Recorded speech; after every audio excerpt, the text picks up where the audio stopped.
Hello guys, स्वागत है मेरे यूट्यूब चैनल में माइनिंग विलन में आप सभी का। तो गाइस, टॉपिक जान लेते हैं आज का क्या है। तो सिलेबस जो है एससीसीएल के रिगार्डिंग है। जो चैनल में नए होंगे चैनल को सब्सक्राइब कर लें, क्योंकि एससीसीएल का जो सिलेबस है वो कंप्लीट कराया जा रहा है। लगभग आधा से ज़्यादा कंप्लीट हो चुका है। तो अगर आप नहीं जुड़ेंगे मेरे चैनल से तो सब्सक्राइब करके जुड़ जाइए और मेरे टेलीग्राम में जुड़ जाइएगा। वहाँ पर आप काफ़ी इन्फॉर्मेशन मिलता है और काफ़ी नोट्स भी कुछ प्रोवाइड किए जाते हैं। तो पहले जो नए हैं उस कैंडिडेट के लिए मैं बता देता हूँ कि कितना हमारा सिलेबस कवर हो चुका है और आज का टॉपिक क्या होगा और आगे क्या होगा। तो गाइस, ये देख रहे हैं, ये पूरा का पूरा सिलेबस कवर हो चुका है। इसमें से कुछ छूटा हुआ, जैसे कि आपका ये extraction of coal other than board and feeder method, ये हो चुका, ये हो गया, ये हो गया, ये हो गया, ये हो गया। सेफ्टी मैनेजमेंट प्लान हो गया, लगभग मतलब कंप्लीट है। यहाँ में से जो छूटा होगा मैं देख लूँगा, और जो मेरे टेलीग्राम में है वो जो पूरा वीडियो देखते होंगे वो मेरे को मैसेज कीजिएगा कि इसमें से क्या छूटा हुआ है। मैं देख लूँगा अपने से भी, और आप लोग मैसेज कर देंगे तो बढ़िया रहेगा। उसके बाद नीचे जो सिलेबस है, ये जो सिलेबस है यहाँ से मैं अभी स्टार्ट करूँगा।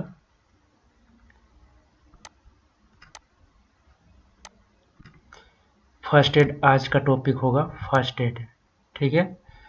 तो इसको धीरे धीरे यहाँ से यहाँ तक पूरा कंप्लीट करेंगे, फिर ऊपर में जो एक दो पॉइंट छूटे हुए हैं उसको कंप्लीट कराऊंगा। तो गाइस, वीडियो के लास्ट तक बने रहें। और ये जो फर्स्ट एड पूरा का पूरा सिलेबस से एक्स्ट्रा भी है, यानी पूरा फर्स्ट एड है इसमें। अगर लास्ट तक वीडियो देखते कहीं से भी क्वेश्चन आता है तो आप कवर कर पाएंगे। उम्मीद है लास्ट तक बने रहेंगे। और गाइस, एक चीज़ और मैं बता देना चाहता हूँ कि एससीसीएल के सिलेबस के अकॉर्डिंग एमसीक्यू में बना रहा हूँ। कुछ लोगों ने एक्स्ट्रा पेमेंट किए हैं, उनके लिए मैं बता देता हूँ कि थोड़ा लेट हुआ है, उसके लिए माफ़ी चाहूँगा। लगभग मैं पूरी तरह से तैयार हो चुका है, रिवाइज कर रहा हूँ उसको कि कोई क्वेश्चन छूटा हुआ तो नहीं है। तो उसके रिगार्डिंग अगर आप लोग चाहते हैं कि हमें भी प्रोवाइड किया जाए एमसीक्यू, तो गाइस मेरा कॉन्टेक्ट नंबर दिया हुआ है।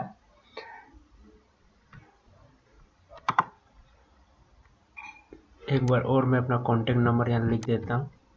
आप लोग इसमें मेरे से कांटेक्ट कर सकते हैं कॉल के द्वारा या व्हाट्सएप के द्वारा। तो ये मेरा कांटेक्ट नंबर है, इससे हम मेरे से कांटेक्ट कीजिए। क्या फ़ी है, जो पहले पेड कर चुके उनको फ़ी पता है। अब जो नए वाले जो होंगे, जो पेमेंट नहीं किए, उनके लिए क्या फ़ी होगी, मेरे इस नंबर पर कांटेक्ट करके आप लोग जान सकते हैं। तो चलिए वीडियो को शुरू करते हैं। एकदम लास्ट तक बने रहिएगा, एक का पॉइंट बताऊंगा, कहीं से भी क्वेश्चन आए नहीं छूटेगा आपका। तो माइंस रूल के अनुसार खान में फर्स्ट एड की व्यवस्था रहती है, ठीक है। फर्स्ट एड की व्यवस्था, माइंस रूल 1955, आप अगर नहीं पढ़े होंगे तो उसको पढ़ लीजिए, उसमें भी क्वेश्चन बहुत सारा आता है। तो उनके अनुसार प्रत्येक खाने में फर्स्ट एड की निम्नलिखित व्यवस्था होना चाहिए। कहाँ कहाँ होना चाहिए? सरफेस पर। कहाँ? सरफेस पर एक फर्स्ट एड रूम होना चाहिए। सरफेस पर तथा भूमिगत या ओपन कास्ट भागों में फर्स्ट एड स्टेशन। ये तीनों जगह में भी हमारा माइंस जो होता है, या तो सरफेस होता है, या तो भूमिगत जिसको अंडरग्राउंड बोलते हैं, या तो ओपन कास्ट होता है। तीन माइंस को तीन भागों में बांट सकते हो। अंडरग्राउंड रहेगा तो उसके ऊपर सरफेस जो रहता है उसको सरफेस बोलते हो। ये open cast, fully open cast, और ये दोनों मिक्सचर है, समझ लीजिए एक ही माइंस का दो भाग है। उसके बाद आगे क्या लिखा हुआ है? ओवरमैन, माइनिंग सरदार, शॉर्ट फायरर, फिटर, इलेक्ट्रीशियन के पास फर्स्ट एड पॉकेट किट रहना चाहिए। ये सारे जो कैंडिडेट है इसके पास फर्स्ट एड सर्टिफिकेट होता है गाइस। ओवरमैन, माइनिंग सरदार, शॉर्ट फायरर, फिटर और इलेक्ट्रीशियन के पास फर्स्ट एड होता है, और सभी के पास पॉकेट किट होना चाहिए। एक छोटा सा पॉकेट किट होता है, उसमें बहुत सारे सामान जैसे रुई होती है, और भी सामान होते हैं, आगे पढ़ेंगे क्या क्या होते हैं। छोटा सा बॉक्स में बहुत सारा सामान। एम्बुलेंस गाड़ी होनी चाहिए, हर एक माइंस में एक एम्बुलेंस गाड़ी होनी चाहिए। सब पदाधिकारी एवं अधिक से अधिक श्रमिकों को फर्स्ट एड की ट्रेनिंग एवं रिफ्रेशर ट्रेनिंग देनी चाहिए। तो पदाधिकारी का मतलब होता है ऑफिशियल, इंग्लिश में इसको बोलते हैं ऑफिशियल। में कौन कौन आते हैं? ओवरमैन, माइनिंग सदस्य, सर्वेयर, शॉर्ट फायरर नहीं आते। तो और उसके बावजूद अधिक कर्मचारियों, श्रमिक का मतलब हो गया एम्प्लॉय के पास, उसके अलावा भी जो इच्छुक है फर्स्ट एड ट्रेनिंग किए हुए होंगे, जिसके पास सर्टिफिकेट है, अगर नहीं है जो इच्छुक है, कंपनी की तरफ से भी कराई जाती है फर्स्ट एड ट्रेनिंग, वो सब अगर ट्रेनिंग पास करते हैं तो उन लोगों को भी फर्स्ट एड करने की सुविधा दी चाहिए। किसी भी व्यक्ति घायल होते हैं तो फर्स्ट एड यानी प्राथमिक उपचार दिया जाता है। अब कुछ डिफिनेशन देख लेते हैं। फर्स्ट एड स्टेशन किसको बोलते हैं? खान में घायल व्यक्ति को फर्स्ट एड देने के लिए मैनेजर कुछ जगह निर्धारित करती है। मतलब खान में कोई एक्सीडेंट होती है या कोई भी चीज़ हुआ जिससे कि हमारा जो एम्प्लॉय है जख्मी हो चुका है, तो इस सब से निपटने के लिए हम लोग first aider as a overman, as a mining sardar के पास फर्स्ट एड सर्टिफिकेट होती है, उसके पास किट होती है। और इस सब से ताकि प्राथमिक उपचार जल्द से जल्द और ज़्यादा से ज़्यादा नुकसान ना हो व्यक्ति को, तो इस सब से निपटने के लिए एक फर्स्ट एड स्टेशन बनाया जाता है। उसी जगह को फर्स्ट एड स्टेशन कहते हैं।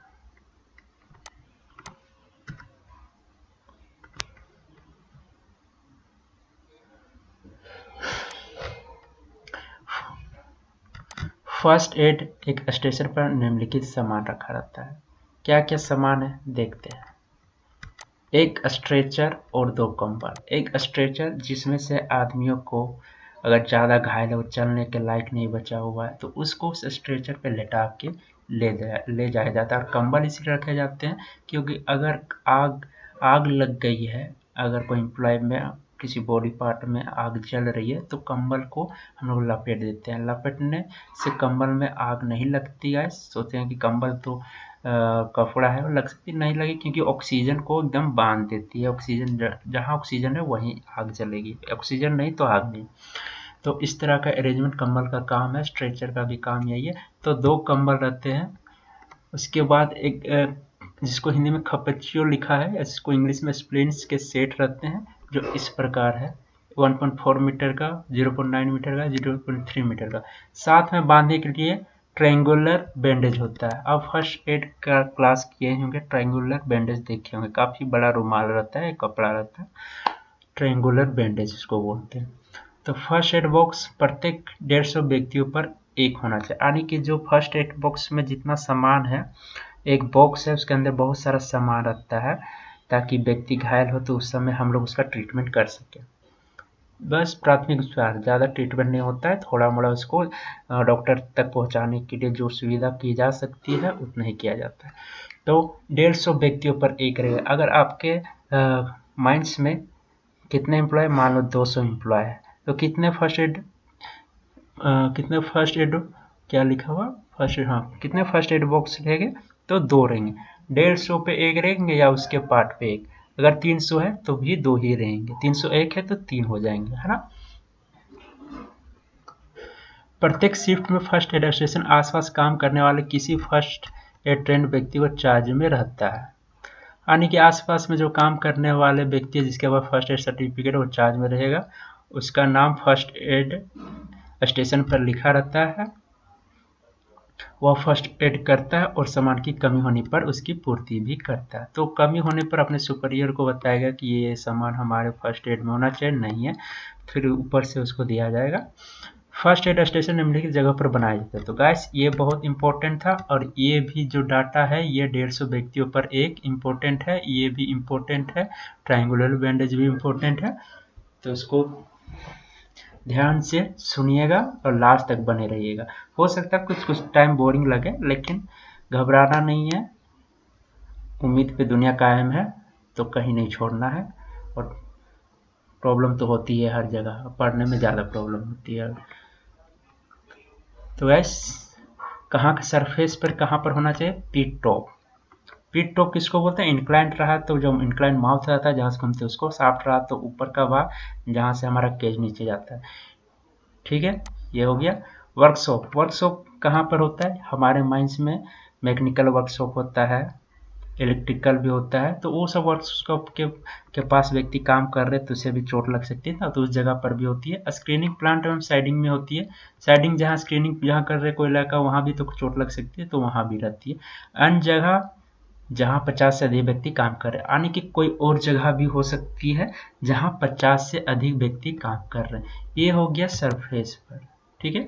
अब ओपन कास्ट में देखिए, प्रत्येक 50 व्यक्तियों पर एक फर्स्ट एड स्टेशन, यानी ओपन कास्ट का एम्प्लॉय जितना है उसके हिसाब से first aid station suitable place पर बनाया जाएगा।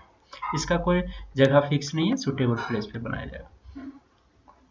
भूमिगत यानी अंडरग्राउंड में प्रत्येक चालू शिफ्ट पिट बॉटम में, यानी कि जहाँ चालू पिट बॉटम है वहाँ पर पिट टॉप ऊपर का भाग होता है शाफ्ट का, नीचे होता है पिट बॉटम। इंक्लाइन का भी वही हाल है, जहाँ से घुसते हैं उसको पिट टॉप बोलते हैं और जहाँ इंड होता है उसको बॉटम बोलते हैं। प्रत्येक हॉलेज इंजन घर में, यानी हॉलेज को जहाँ से ऑपरेट किया जा रहा है वहाँ पर भी रहेगा। प्रत्येक डिस्ट्रिक्ट या सेक्शन में प्रवेश की जगह पर, यानी प्रत्येक डिस्ट्रिक्ट का जहाँ से हमारा स्टार्ट होता है डिस्ट्रिक्ट या सेक्शन, तो वहाँ का एंट्रांस की जगह पर फर्स्ट एड स्टेशन की लिस्ट ऑफिस में रखी जाती है। और ये जो लिस्ट होती है कि फर्स्ट एड स्टेशन हमारा कहाँ कहाँ, ये ऑफिस में आपको मिल जाएगा कि हमारा फर्स्ट एड स्टेशन कहाँ कहाँ है। तो गाइस देखिए आगे, फर्स्ट एड रूम किसको बोलते हैं, इसका डिफिनेशन देखिए। जिस खाने में पिछले वर्ष में किसी भी दिन 150 से अधिक व्यक्ति नियोजित थे या है या बोल सकते थे, उसमें सरफेस पर एक फर्स्ट एड रूम रखा जाता है। तो थे या है, फर्स्ट एड रूम रखा जाता है। डॉक्टर के चार्ज में रहता है, ये कहाँ रहता है? डॉक्टर के चार्ज में। प्रत्येक शिफ्ट में वहाँ एक योग्यता प्राप्त नर्स, यानी कि नर्स क्वालिफाई होनी चाहिए, उसके बाद सर्टिफिकेट होनी चाहिए, और एक ड्रेसर या ड्रेसर कंपाउंडर बराबर मौजूद होते हैं। तो इस तरह का अरेंजमेंट होना चाहिए फर्स्ट एड रूम। अगला देखिए, किसी खान में किसी भी व्यक्ति को चोट लगने पर उसे अनिवार्य रूप से फर्स्ट एड रूम पर आकर नाम लिखाना होगा या उपचार कराना होगा। यानी कि किसी को भी चोट लगती है तो उसको जो है, उसका ड्यूटी क्या है? फर्स्ट एड रूम में आकर अपना नाम दर्ज करवाएगा, है ना। खान में फर्स्ट एड मिल चुका है तो वो भी करेगा। यानी कि माइंस के अंदर, अगर माइंस के अंदर जहाँ पर सुविधा है फर्स्ट एड देने की, वहाँ पर भी अगर मिली हुई है, फिर भी वो क्या करेगा? फर्स्ट एड रूम में आकर अपना नाम दर्ज करवाएगा कि हमें चोट लगी थी, हमें फर्स्ट एड मिल चुकी है। कानून है कि फर्स्ट एड रूम सुविधाजनक जगह पर बनाया जाएगा, उसका क्षेत्रफल 10 किलोमीटर वर्ग से कम नहीं होगा। ये डाटा भी इम्पोर्टेंट है। तो फर्स्ट एड जो रूम होता है ना, उसका एरिया क्या होता है? 10 मीटर स्क्वायर, ठीक है, उससे कम नहीं होगा। उसमें माइंस रूल्स की द्वितीय अनुसूची के अनुसार सामान रखे जाएंगे, और क्या क्या सामान है? एक बड़ी टेबल या बेंच रखी जाएगी, हाथ धोने के लिए सिंक रखी जाएगी, पानी की सुविधा रहेगी, साबुन भी रहेगी, तौलिया भी रहेगी, ड्रेसिंग भी रहेगी। वन ड्रेसिंग नहीं, जलने से जब जल जाती कोई बॉडी तो उसको वन ड्रेसिंग दिया जाता है। रुई रहता है, गोल एवं तिकोनी पटिया, खपचिया, कीटाणुनाशक दवाई, स्ट्रेचर रहेंगी, कंबल रहेगी, एटीएस रहेगी, एटीएस है, टिटनेस सीरम है, इंजेक्शन आदि, यानी कि टिटनेस का भी इंजेक्शन वहाँ रहता है। तो इस तरह का अरेंजमेंट वहाँ रहता है। तो जो जो मैं बता रहा हूँ उसको नोट करना है, और जो जो मैं बोल रहा हूँ उसको ध्यान से सुनना है। कम से कम 1-2 बार 3 बार हो सके तो वीडियो को जरूर दोहराइएगा, ताकि कोई कंफ्यूजन ना रहे। फर्स्ट एड बॉक्स और फर्स्ट एड पॉकेट किट में क्या सामान रहता है? तो अब है कि हमारा जो एक किट रहता है, एक छोटा किट है जो पॉकेट किट बोलते हैं, और एक बड़ा है फर्स्ट एड बॉक्स। उस समय सामान क्या क्या है? तो फर्स्ट एड बॉक्स का सामान पहले देखते हैं। छोटी या बड़ी कीटाणु रहित पट्टियाँ, जलने पर लगने वाली पट्टियाँ रहती है, कीटाणु रहित रुई रहती है, चिपकाने वाली पट्टियाँ रहती है, roller bandage, first aid class में आप देखेंगे रोलर बैंडेज कैसा दिखता है, डिटोल रहेंगे, एंटीसेप्टिक दवाई ये रहेगी, टोनिकेट रक्त बांध, यानी कि जो रक्त बह रही है इसको बांधने के लिए टोनिकेट रहती है। कैंची रहती है, अगर कोई बैंडेज लगाएगी तो कैंची काटने के काम आती है। सेफ्टी पिन रहती है ताकि बैंडेज को पिन किया जाए। साबुन भी रहती है गाइस उसमें। और फर्स्ट एड किट का सामान, और किट के सामान एक बड़ी एक छोटी कीटाणु रहित पट्टी रहती है, जलने पर लगने वाली पट्टियाँ रहती है, थोड़ी रुई रहती है, थोड़ा सा रुई, और डिटोल या अन्य एंटीसेप्टिक दवाई रहती है। तो गाइस इससे कंफर्म हो गया कि हमारा फर्स्ट एड बॉक्स एवं फर्स्ट एड पॉकेट में क्या क्या रहता है। अब अंतर जान लेते हैं। हमने तो सबको एक एक करके पढ़ा, अब अंतर क्या फर्स्ट एड स्टेशन और फर्स्ट एड रूम में।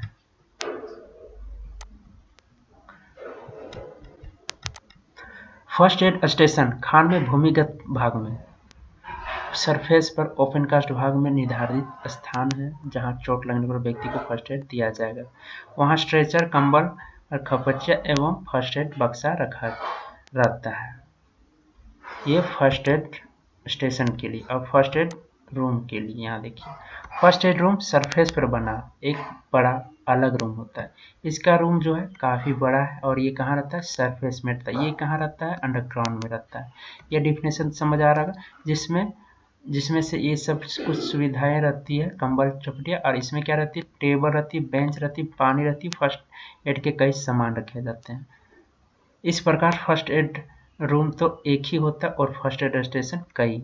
तो गाइस फर्स्ट एड स्टेशन बहुत बड़ा एरिया में बनाया जाता है, सरफेस पे होता है और एक ही होता है, और फर्स्ट एड स्टेशन कई रहती है। ठीक है, रूम बड़ा है, कंफ्यूजन नहीं होना, स्टेशन छोटे छोटे हैं। अगला पॉइंट क्या बोल रहा है, फर्स्ट एड स्टेशन पर कोई व्यक्ति अलग से नहीं रखा जाता है।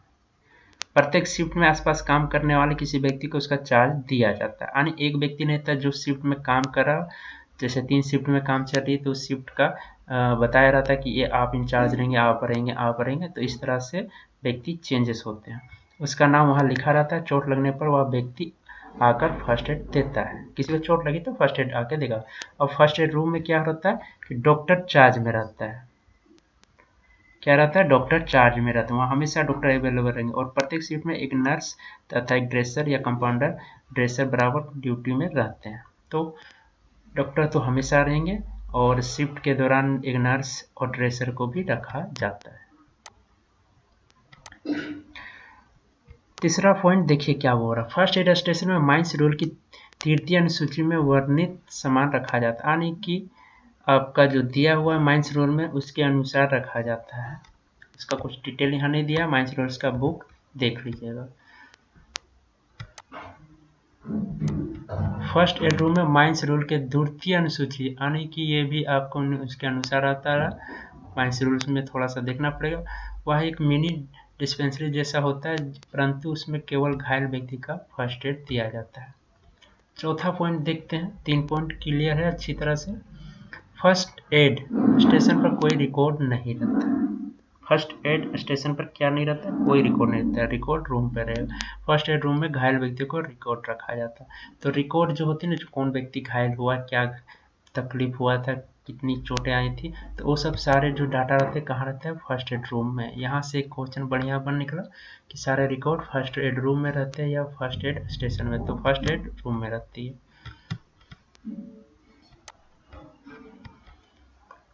यदि किसी व्यक्ति को चोट लगने के कारण खून बह रहा तो कैसे फर्स्ट एड देंगे गाइस, तो वो हो गया कुछ डिटेल्स। अब देखिए फर्स्ट एड देने का तरीका क्या होता है, कैसे कैसे चोटें आएंगे आगे, उसको किस तरह से हैंडल करना, क्या क्या किया जाता है। तो इंग्लिश में भी लिखा हुआ, आप इंग्लिश से समझते होंगे क्वेश्चन तो इंग्लिश से पढ़ लीजिएगा। रक्त स्त्राव का फर्स्ट एड, यानी कि खून बह रहा है उस समय फर्स्ट एड कैसे देना है, क्या क्या कर। घायल को साफ जगह पर ले जाएंगे, जो व्यक्ति चोटिल हो गया उसको साफ जगह सबसे पहले ले जाएंगे, डस्टिंग एरिया से दूर ले जाएं, उसे ऐसी स्थिति में रखेंगे कि आराम मिले, है ना, आराम मिले, ऐसी स्थिति में इसको रखा जाएगा। बैठने से खून धीरे बहता है तो इसको लेटने से और भी धीरे, तो बैठा सकते हैं तो बढ़िया है। लेटने के लिए अगर सूटेबल है वो बंदा तो और बढ़िया, खून धीरे धीरे बहेगा। ठीक है, तो लेटाना सबसे अच्छा तरीका है। हड्डी नहीं टूटी है तो घाव वाले अंग को थोड़ा उठा कर रखेंगे। तो गाइस अगर हड्डी उसका नहीं टूटा, हड्डी टूट गई तो उस जगह को उठाना एक फर्स्ट एडर का काम नहीं है, क्योंकि और भी समस्याएं उसके लिए बढ़ सकती है। तो घाव वाले अंग को थोड़ा उठाकर रखेंगे। अगर खून कहीं से बढ़ गया, कहीं कट गया, तो उसको उठा के रखना, ताकि खून उधर ना जाए और ज़्यादा खून उसका ब्लीडिंग ना हो। क्योंकि गैस ज़्यादातर जो एक्सीडेंट में मारे जाते हैं, पाए जाते हैं, ब्लड की कमी से। सारे ब्लड जो हमारे शरीर में होते हैं, अगर ज़्यादा बह जाते हैं तो मृत्यु निश्चित है, उसको कोई नहीं बचा सकता है। ठीक है, तो खून को बचाना बहुत ज़रूरी होता है। अगला पॉइंट देखते हैं, घाव को कम से कम कपड़े हटाकर नंगा करें। यानी जिस एरिया पर उसको चोट है, अगर वहाँ पर कपड़ा है तो उस एरिया को, कपड़ा को काट सकते हैं या तो खोल सकते हैं। जैसा सूटेबल लड़की है तो उसको खोल नहीं सकते हैं, तो उस एरिया पे थोड़ा सा कटिंग कर दिया जाए ताकि कपड़ा सटे ना उस जगह पे, है ना। कोई बाहरी चीज़ दिखे तो साफ पट्टी से हटा देंगे। बाहर में कुछ दिख रहा है, डस्ट या कुछ और दिख रहा है, तो साफ पट्टी से खून जमकर पपड़ी, यानी इसको ब्लड क्लॉट बोलते हैं इंग्लिश में, बन गई हो तो उसे नहीं छेड़ेंगे। ठीक है, उस पर कुछ भी काम नहीं करें। खून जमकर पपड़ी बन गई तो उसको छोड़ देना है। स्टेरलाइज ड्रेसिंग रखकर पट्टी बांध देंगे। एक स्टेरलाइज ड्रेसिंग रखेंगे और पट्टी बांध देंगे। यदि खून बह रहा है तो घाव पर क्या बोलते हैं, विसंक्रमित कीटाणु रहित पट्टी रखकर कुछ मिनट तक हाथ से दबा कर रखेंगे। यानी कि एक पट्टी है जो कि शुक्राणु को अगर उसमें प्रवेश करती है या सटती है तो मर जाते हैं। पट्टी मोटी रखेंगे कि टूटी नसों पर दबाव ना पड़े। ठीक है, नसों पे दबाव नहीं पड़ना चाहिए। खून ना रुके तो नज़दीक के प्रेशर पॉइंट, यानी कि हमारे अंग में, हमारे बॉडी के हर एक जगह जगह पर प्रेशर पॉइंट होते हैं, जहाँ से हमारा जो ब्लड है उसके निचले हिस्से या ऊपरी हिस्से में उस जगह को भेजता है। यानी उस जगह पे काफ़ी प्रेशर होती है ब्लड की। अगर गलती से वहाँ कट जाता है तो बहुत जल्दी खून सारा बॉडी से डिस्चार्ज हो जाता है। यानी कि गर्दन अगर किसी करता, किसी देखते हैं खून एकदम बहुत ज़्यादा निकल जाता है, बहुत जल्दी निकल जाता है। इसी से आपको प्रेशर पॉइंट या बॉडी में आप देखना चाहते हैं तो वहाँ कहीं भी कान के पास रहता है, पैर में भी है, जांघ में भी है, बहुत जगह है। वहाँ पर अगर हाथ रखेगा तो पिप पिप पिप पिप जोर जोर से नसें आवाज़ करेगी, धड़कन जैसे धड़कती है उस टाइप से।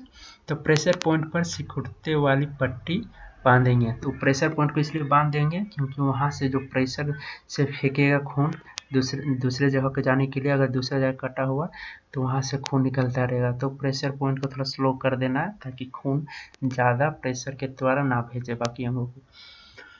हर 15 मिनट पर उसे ढीला करके देखते रहेंगे, क्योंकि प्रेशर पॉइंट है, इसको पूरी तरह से अगर बांध देंगे तो फिर हमारा जो बाकी का अंग जो है जहाँ ब्लड नहीं पहुँच पा रहा वो सुन्न पड़ जाएगा, वो काम करना बंद कर जाएगा, हो सकता है पैरालाइज हो जाए, है ना, उस जगह काम ही ना करे कभी। तो उस ज़्यादा टाइट नहीं बांधना, उसको ढीला करना है, फिर देखना है, थोड़ा थोड़ा ब्लड जाने देना है। स्ट्रेचर पर घायल को डॉक्टर तक पहुंचाएंगे। स्ट्रेचर के द्वारा घायल को कभी भी कंधे पे, हाथ पे अगर किसी को चोट लग गया तो वो काम नहीं करना है। फर्स्ट एडर वही व्यक्ति करते हैं जो अनपढ़ है, जिसको नहीं पता है, तो इससे और प्रॉब्लम हो सकती है उसको। तो स्ट्रेचर की सुविधा रहती है, उस पर तुरंत रखना है और लेके जाना है डॉक्टर के पास। सदमा घटाने के लिए उसे कंबल से ढक कर रखेंगे। मुंह से भी कुछ भी नहीं देंगे, मुंह से कुछ नहीं देना उसको भी। अगला क्वेश्चन देखते हैं, शरीर के भीतरी रक्तस्राव के क्या लक्षण, यानी कि शरीर के अंदर में ब्लीडिंग हो रहा है कि नहीं हो रहा, उसके कुछ लक्षण होते क्या है। चार्टने से एक लोडर की भीतरी अंगों पर रक्तस्राव का लक्षण है, आप उसका प्राथमिक उपचार किस प्रकार करेंगे। ठीक है, तो अंदर में ब्लीडिंग हो रहा है, बाहर में हमें नहीं दिख रहा है, तो उसके लक्षण हमें क्या क्या कैसे पता करेंगे और उसके उपचार क्या करेंगे। अगला क्वेश्चन यही है।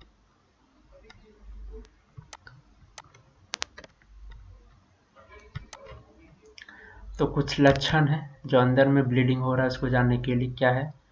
नाक, कान, कफ, नाक से खून आएगा, थोड़ा हो सकता है कान से भी खून आए।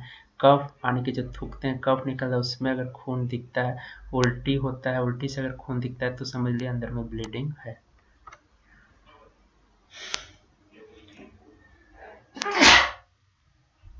बेचैनी, घायल छटपटाता है। वैसे अगर ब्लीडिंग इंटरनल है तो घायल जो है छटपटा गया।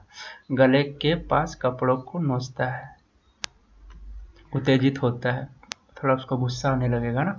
हवा की कमी, जम्भाई लेता है, ठंडी सांस भरता है, तेज हवा करने को कहता है। हवा को यानी सांस लेने में भी इसको प्रॉब्लम होने लगती है। पानी की तेज प्यास भी लगेगी इसको। कुछ प्रकार के इस तरह से अगर लक्षण दिखते हैं तो समझ जाना है कि इंटरनल ब्लीडिंग हुई है उस व्यक्ति को। उपचार क्या क्या कर सकते हैं हम लोग?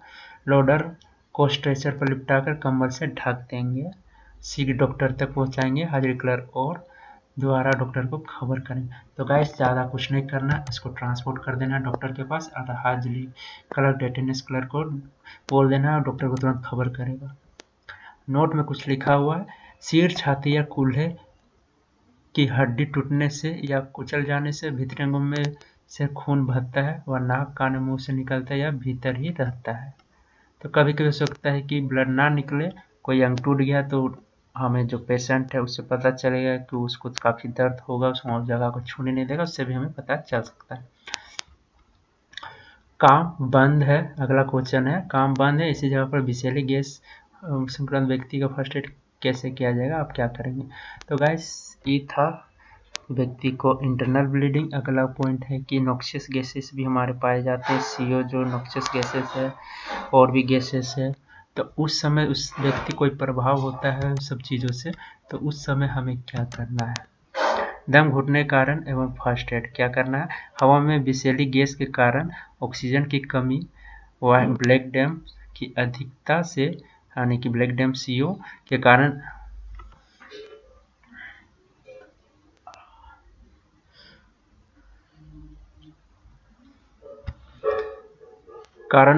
व्यक्ति दम घुटकर बेहोश हो जाएगा। तो क्या होगा? व्यक्ति बेहोश हो जाएगा उस समय। अगर ऑक्सीजन की कमी होती है, अगर ब्लैक डैम ज़्यादा होती है तो ऑक्सीजन की कमी होती है, ठीक है, हवा में विषैली गैस के कारण। तो ये सब कारण क्या? दम घुटकर बेहोश हो जाएगा। परंतु घायल व्यक्ति को शुद्ध हवा में ले जाएंगे। ऐसा करते समय ध्यान रखेंगे कि स्वयं को या दूसरे को खतरा ना हो। तो गाइस उस समय सबसे पहले अगर कोई भी नॉक्सियस गैसेस से खतरा होती है तो उस समय सबसे पहले फ्रेश हवा में जाता है। फ्रेश हवा हमारा कहाँ मिलता है? इनटेक में फ्रेश हवा होती है। कभी भी रिटर्न पे गलती से लेके नहीं जाना। वो दूषित हवा रहती है जो माइंड्स को वेंटिलेट करते हुए सारी दूषित हवा को बाहर निकाल देती है ना। पीठ के बल पर लिपटाकर मुंह से बनावटी दांत एवं खैनी हो तो निकाल देंगे। तो गैस खैनी खाने वाले भी व्यक्ति होते हैं, तो खैनी होंगे तो उसको निकाल देना है। पीठ के बल लिपटाकर यानी पीठ जो है ऊपर की ओर रहेगा, उल्टा लिटाकर बनावटी दांत रहेगा यानी कि डुप्लीकेट दांत, किसी का दांत डुप्लीकेट रहा तो उसको निकाल देंगे। घायल के कपड़े बेल्ट ढीले कर देंगे। जो व्यक्ति घायल उसके कपड़े ढीले कर देंगे, बेल्ट बना है तो इसको ढीले कर। कृत्रिम तरीके से सांस दिलाएंगे। उसके हाथ पैरों को रगड़कर गर्म करेंगे यानी कि थोड़ा घिसना है। कंबल से ढककर रखेंगे यानी इसको गर्म करना है बॉडी को, कंबल भी गर्म का काम करेगा।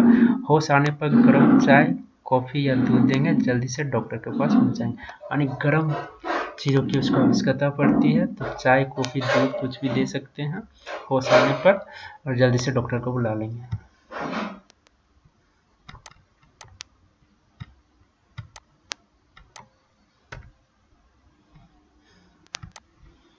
सांस दिलाने के तरीके देखिए क्या है।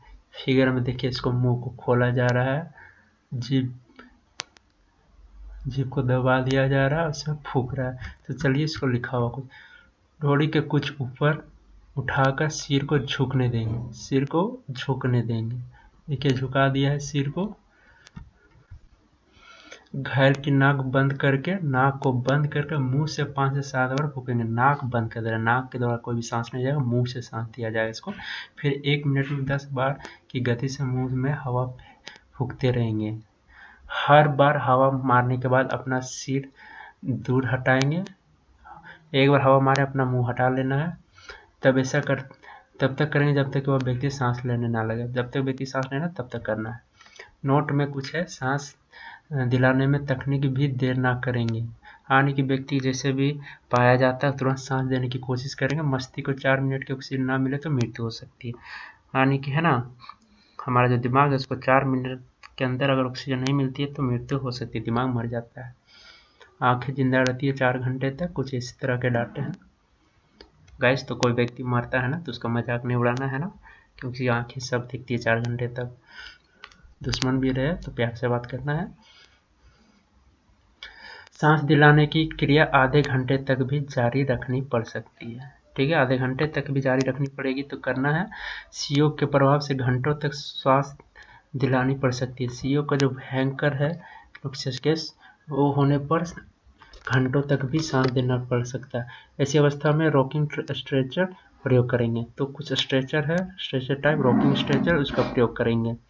किसी किसी व्यक्ति को मुंह से मुंह लगाने में घृणा हो सकती है, इसलिए आजकल कुछ खानों फर्स्ट एड बॉक्स में प्लास्टिक का एप्लीकेस्टर, यानी कि सांस से सांस मिलाने में बहुत लोगों को दिक्कत होती है, कोई नहीं चाहता कि उसका बदबू हमसे है या कुछ और भी, तो उस समय एक अरेंजमेंट रखा गया है आजकल। क्या लिखा है, एप्लीकेटर प्लास्टिक का रहता है, झपना, उसकी झपना में फेंकेगा, इसको मुंह में घुसेड़ दिया जाएगा, फिर वो हवा जाएगी, रखा जाता है जिसे घायल के मुंह पर रखकर फूंक मारी जा सके।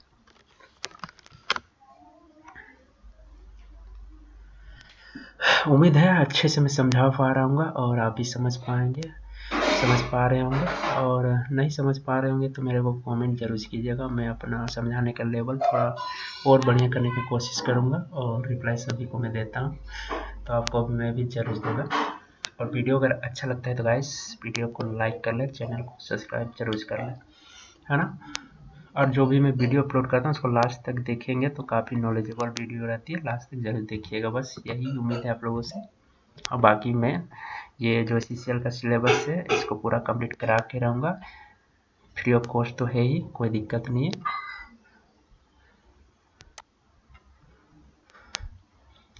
इलेक्ट्रिक शॉक में फर्स्ट एड है, तो गाइस इलेक्ट्रिक शॉक भी लग सकते हैं माइंस में, इतने सारे इलेक्ट्रिक इक्वाइपमेंट होते हैं, उस समय हम फर्स्ट एड क्या देना है, बिजली काट देंगे, सबसे पहले उस जगह में बिजली ही काट देना है। यदि ऐसा ना हो सके तो आहत व्यक्ति को सूखी लकड़ी, बेल्ट, केप लैंप की केबल आदि की सहायता से बिजली करंट से दूर हटा देंगे।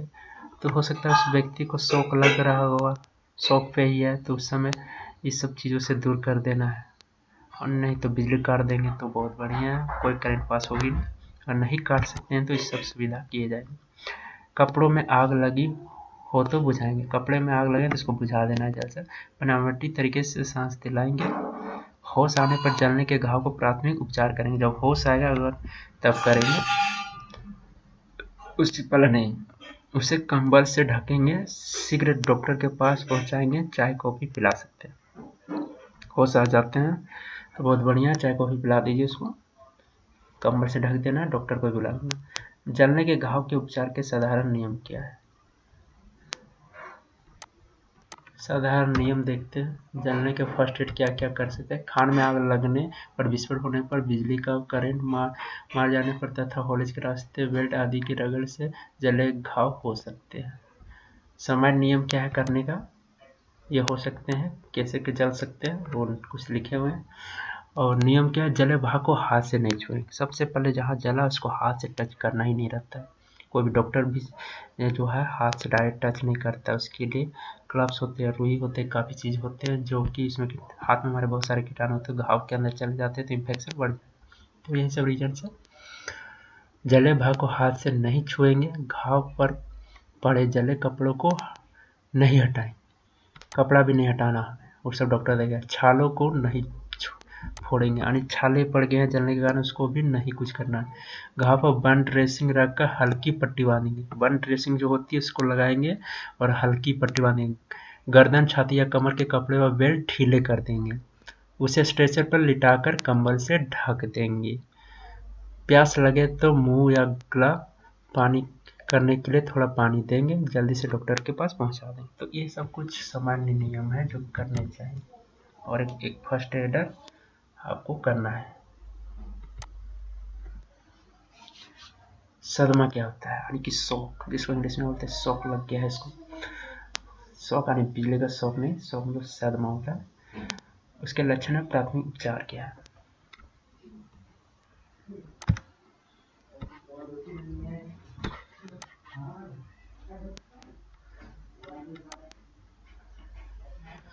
सदमा या आघात जीवन शक्ति को कमजोरी है, सदमा एक ऐसा चीज है जिससे निकलने के लिए ना बहुत हिम्मत की जरूरत पड़ती है। चोट लग जाएगी वो ठीक हो जाता है, लेकिन सदमा एक ऐसा घाव है जिसको भरने के लिए काफी सालों साल लग जाते हैं। जैसे कोई व्यक्ति किसी के घर में मर जाता है, उससे सभी लोग प्यार करते हैं, वो सदमा काफी दिनों तक रहती है। तो सदमा एक बहुत ही डेंजर बीमारी तो नहीं है, लेकिन बहुत ही खतरनाक बीमारी भी बोल सकते हैं। कमजोरी जिसका प्रभाव विशेष रूप से हृदय और रक्त संचार पर पड़ता है। तो गाइस, जिसे भी आदमी को शौक लगता है तो सबसे पहले जो है हार्ट पे उसका प्रभाव पड़ता है। हमारा हार्ट का काम क्या है?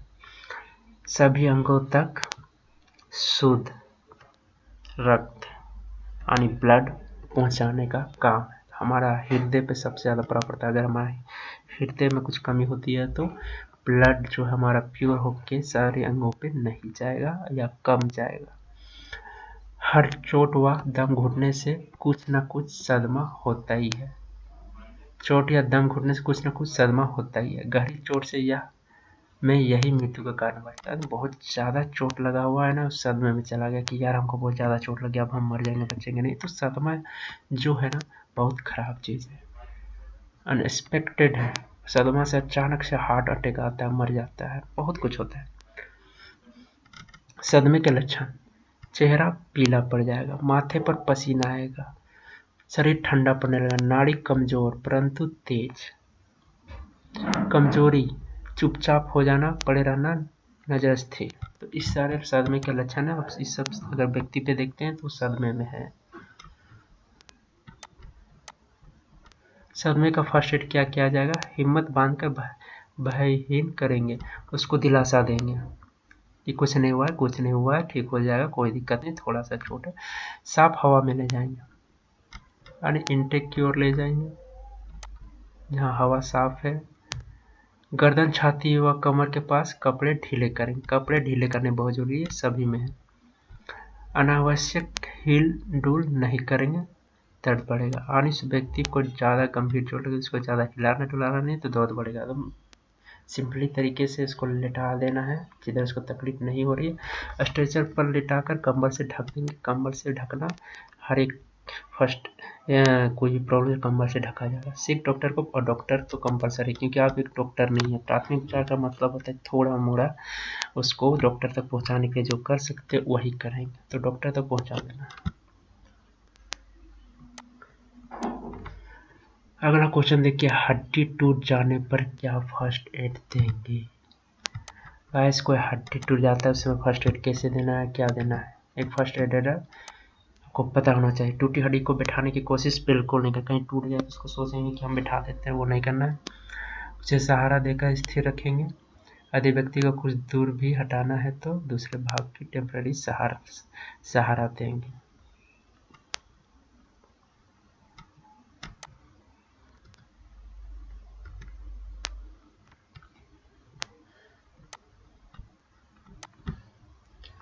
जहाँ तक संभव हो टूटे अंग को रोगी से शरीर से ही त्रिकोणी पट्टी बांधकर स्थिर रखेंगे, यानी कि उस हड्डी संभव होते त्रिकोणी पट्टी ट्रायंगुलर बैंडेज बांध सकते हैं।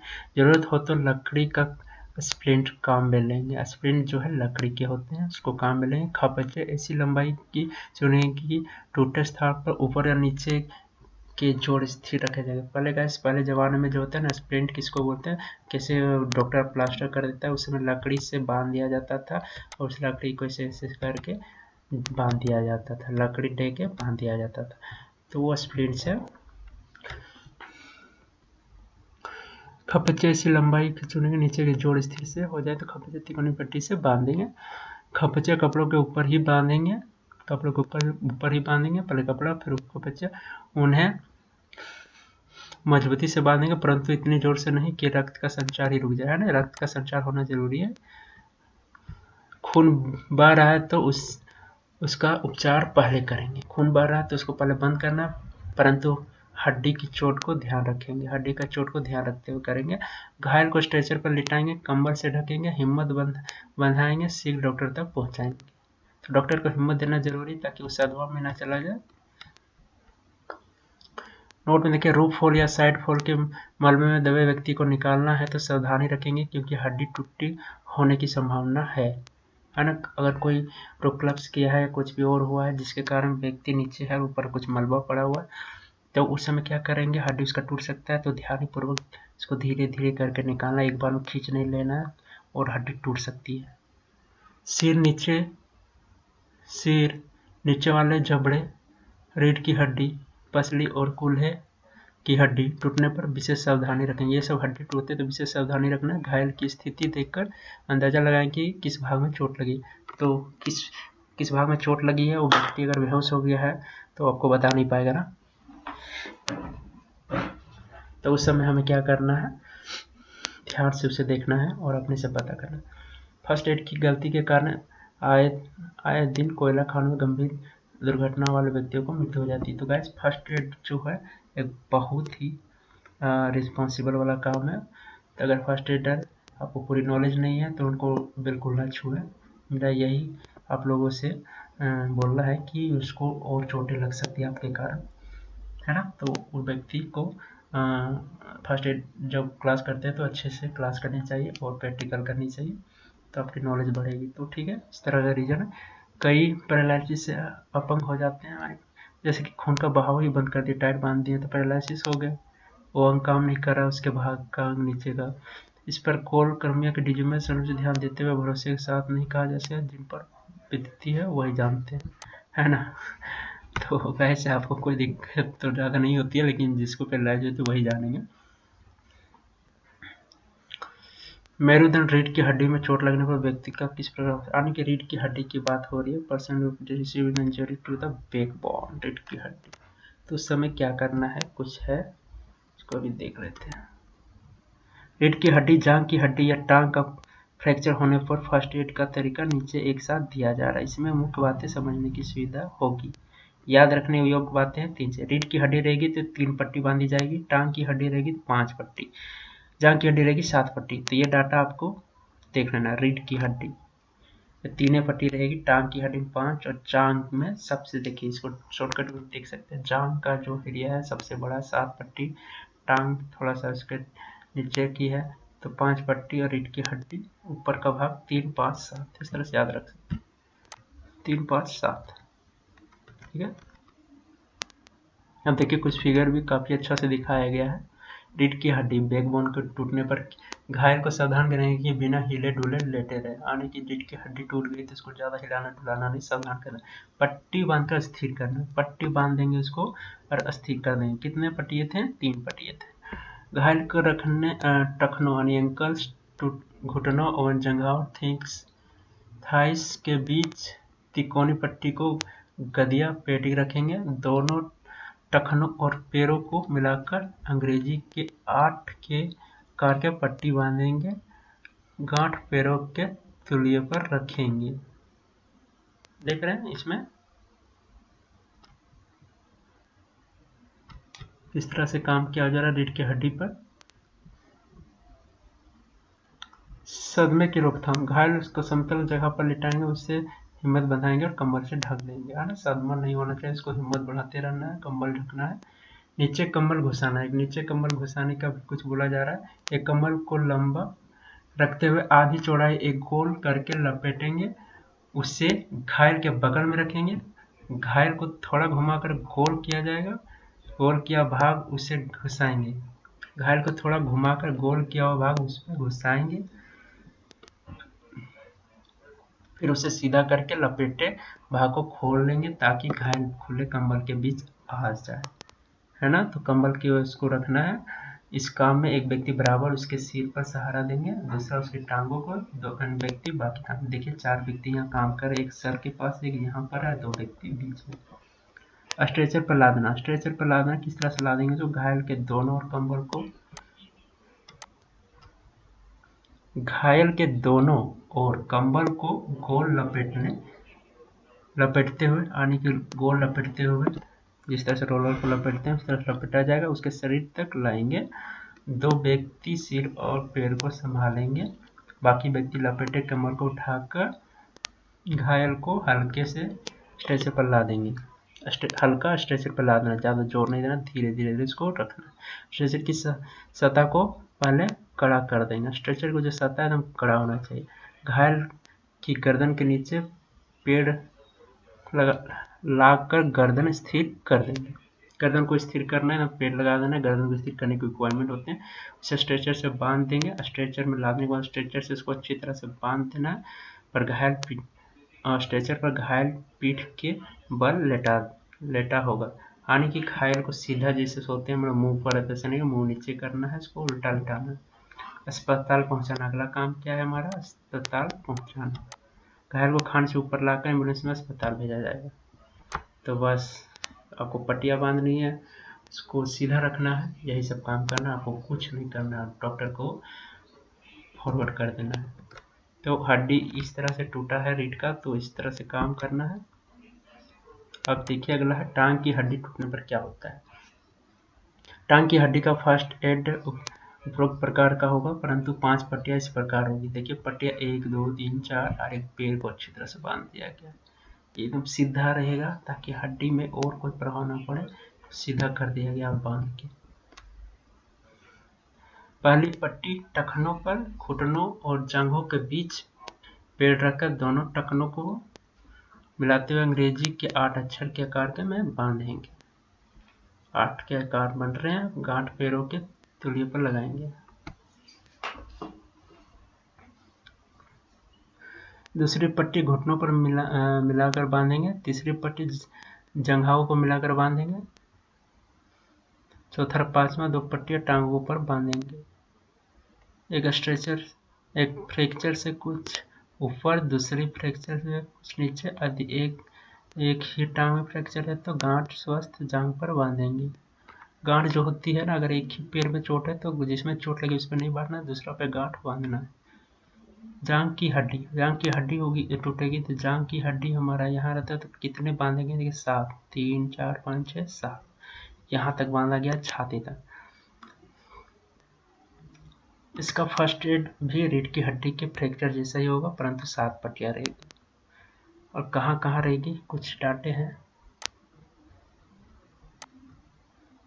पहली पट्टी टखनों पर घुटनों और जंघों के बीच में पैर रखकर दोनों टखनों को मिलाते हुए अंग्रेजी के 8 अंक आकार में बांधेंगे। गांठ पैरों के तलिए पर रहेंगे। फिर क्या करेंगे, पैडिंग की हुई एक लंबी खपची घायल व्यक्ति को बगल से एक पैर से सटाकर रखते हुए 6 पट्टियां इस प्रकार बांधी जाएंगी।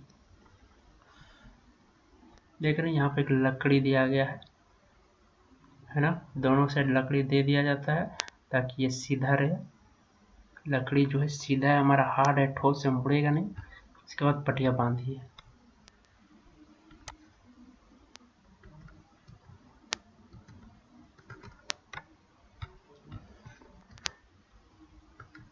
अब देखिए क्या कर रहा है फर्स्ट एडर। छाती के चारों ओर, बगल के कुछ नीचे, कमर पर, दोनों जांघों का गिर्द फ्रैक्चर से नीचे, ये सब डाटे हैं। दोनों जांघों के, दोनों टांगों पर, दोनों टांगों के गिर्द, टखनों की पहली पट्टी को लेकर 7 पट्टियां होती है। तो इस जगह पे पहला, दूसरा, तीसरा, चौथा, पांचवा, छठा, सातवां पट्टियां कहाँ होती, कहाँ, सब बांध दिए गए हैं। अब है टिटनेस। टिटनेस, कोई भी व्यक्ति जब घायल होती है तो टिटनेस की सुई लगी जाती है ताकि उसका चोट जो है, कोई विषालु जीवाणु प्रवेश करता है तो उससे बचाया जा सके। चोट लगने पर टिटनेस रोग का कीटाणु घाव में घुसकर यह रोग पैदा करते हैं, जिससे मुंह के जबड़ों और मांसपेशियों कट जाती है। तो गैस, चोट लगती है तो अंदर का रास्ता खुल जाता है, वहाँ से कुछ कीटाणु जा सकते हैं, कुछ रोग पैदा कर सकते, कोई डिजीज हो सकती है, जिससे मुंह के जबड़ों और मांसपेशियां अकड़ जाती है। तो मुंह के जबड़े मांसपेशियां अकड़ने लगती है, फिर गर्दन अकड़ती है और पीठ पीछे अकड़कर धनुष की तरफ टेढ़ी हो जाती है ना, और अंत में मृत्यु भी हो जाती है। तो टिटनेस भी बहुत जरूरी है। जो छोटे से छोटे घाव को भी कीटाणु रहित पट्टी से ढककर पट्टी बांधनी चाहिए और डॉक्टर से इलाज कराना चाहिए, ठीक ना। डॉक्टर ऐसी टिटनेस सीरम का इंजेक्शन देते हैं, नहीं हम लोग बोलते हैं टिटनेस का सुई लगा दीजिए। काफ़ी सस्ता है, 4-5 रुपये में हो जाता है। डीजीएमएस ने सलाह दी है कि खान के हर व्यक्ति को समय समय पर टिटनेस का इंजेक्शन देते रहना चाहिए ताकि कभी भी चोट लगे तो टिटनेस रोकना पड़े, है ना। तो ये भी सलाह है कि टिटनेस का सुई समय समय पर दिया जाता है, कुछ अंतराल होंगे। डीजीएमएस का यही सलाह है, लेकिन कोई लेता तो नहीं है, चोट लगे तभी लेता है। टिटनेस का एक्टिव इम्यूनाइजेशन कहते हैं, क्या कहते हैं इसको, इसे टिटनेस का एक्टिव इम्यूनाइजेशन कहते हैं, जो समय समय पर दिया जाता है बिना चोट के। घायल व्यक्ति का ट्रांसपोर्ट कैसे करना, क्या सावधानी लेना। स्ट्रेचर मजबूत होना चाहिए, स्ट्रेचर एकदम मजबूत होना, टूटना नहीं चाहिए या मुड़ना नहीं चाहिए। केज के ऊपर लाना और स्ट्रेचर इतना लंबा हो कि डोली में अट सके, तो व्यक्ति जिसको डाल रहे हैं उतना लंबा होना चाहिए कि अट जाए। इसके लिए टेलीस्कोपी खींचने वाली हैंडल वाला स्ट्रेचर ठीक रहता है, लंबा छोटा किया जा सकता है इस स्ट्रेचर को, ठीक रहता है। रीढ़ की हड्डी में चोट हो तो सतह को कड़ा बना लेंगे, घायल को स्ट्रेचर से बांध देंगे। स्ट्रेचर में लादने को ऐसे नहीं ले जाना, स्ट्रेचर में घायल को बांध देते ताकि हमारा स्ट्रेचर से बंधा रहे, वो व्यक्ति हिले डुले ना गिर जाए उसको ले जाते हुए। हर 300-400 मीटर पर स्ट्रेचर ढोने वाला व्यक्ति बदले जाएंगे, थक न जाए, उसे थकने से उसको गिरा सके, है ना। तो उस समय बदले जाएंगे 300-400 मीटर पर, खास तौर से ढालू रास्तों पर, है ना, जहाँ पर इंक्लाइन रास्ता खास पर वहाँ पर। अतः अतिरिक्त व्यक्ति साथ में रहेंगे, जितनी जरूरत है उससे ज़्यादा व्यक्ति साथ में रहेंगे। घायल को शीघ्रता से ऊपर लाने के लिए छोटा परंतु सुरक्षित रास्ता पकड़ेंगे, छोटा रास्ता लेना है और सुरक्षित रास्ता भी, परंतु ऐसी हड़बड़ी नहीं करेंगे कि तकलीफ बढ़ जाए, उतना भी हड़बड़ी नहीं करना उसको तकलीफ बढ़ जाए उस व्यक्ति को। रास्ते में घायल की दशा, सांस नाड़ी रक्तचाप पर नजर रखेंगे, जब रास्ते में ले जा रहे हैं ना उसकी सांस को नजर रखना नाड़ी पे, और खून कहीं बह तो नहीं रहा वो भी सब नजर देखेंगे। टूर्निकेट बंधा है तो हर 15 मिनट में खोल कर देखेंगे, है ना, खोल के देखना, रक्तचाप को रुक जाए तो फिर नहीं बांधेंगे। तो रक्तस्राव में टूर्निकेट जो बांधा हुआ उसको खोल कर देखेंगे, उसको पैरालाइज नहीं होने देना। ढालू रास्ते में भी स्ट्रेचर लेकर उठाया जाएगा और पैर आगे रहेंगे।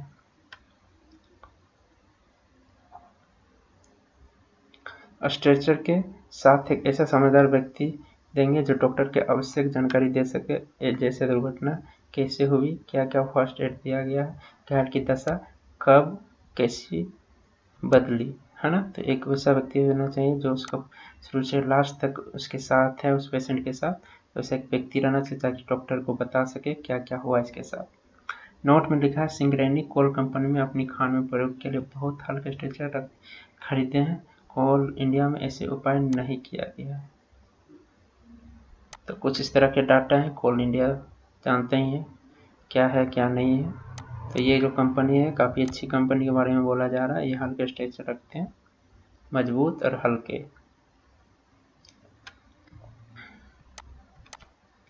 तो गैस पूरा का पूरा वीडियो था फर्स्ट एड पर, ख़त्म हो चुका है। कहीं से भी क्वेश्चन आती है, कितना भी डीपली पूछा जाता है, अगर पूरा वीडियो देखे होंगे, कुछ डाटे हैं उसको अपने कॉपी में लिख लीजिए वीडियो देखते हुए, और उसको एक अच्छा सा नोट्स में तब्दीली कर सकते हैं आप अपने से। मैंने तो पूरा डिस्क्राइब कर दिया और बाकी आप पे निर्भर है। तो गाइस कैसा लगा वीडियो मेरे को जरूर कमेंट करके बताइएगा, और वीडियो अच्छा लगा तो लाइक कीजिएगा, और मेरे चैनल में बने रहने के लिए सब्सक्राइब जरूर कर दीजिएगा, और मेरे टेलीग्राम में जुड़ जाइए। और एसएससीएल का कुछ MCQ चाहिए तो आप मेरे से ले सकते हैं, उसका कुछ फ़ी है, आप मेरे को कॉल कर सकते हैं, नंबर मैं बता चुका हूँ, एक बार और नंबर जानना चाहते हैं तो मैं दिखा देता हूँ।